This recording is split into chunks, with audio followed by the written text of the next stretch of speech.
Evet. İnsan Hakları İnceleme Komisyonu Başkanıyım.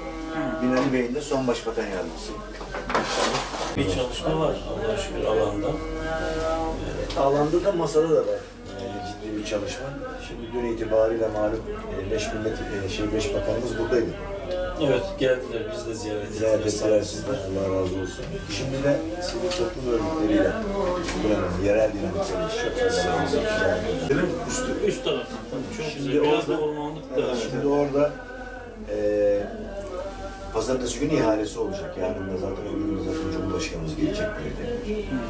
Pazartesi günü ihalesi olacak. Mart'ın ilk haftasında nasıl olursa temel atmayı planlıyor Çevre ve Şehircilik Bakanlığımız. Biz Batman'dan geldi, Feyzi abi. Burada bir 10 kişilik ekibiz. İbrahim Bey Diyarbakır'dan geldi. Ben İstanbul'dan geldim. Umut Kervanı Vakfı'nın 4 şubeyiz. Gerçi Avrupa'dan gelen arkadaşlar da vardı. Ortak bir çalışmayla burada yürüttük. Buradayız. Sıcak aşıla başladık hemen.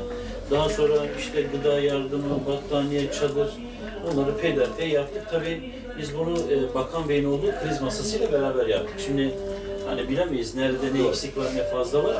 Onlar bizi yönlendirdikçe biz götürdük. Yemek servisi de yaptık. Yani işte falanca yerde ekipler yemek ihtiyacı var, oraya götürdük.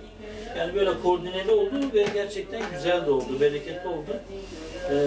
Geçen toplandılar. Tabii onlar daha iyi alanı görüyor.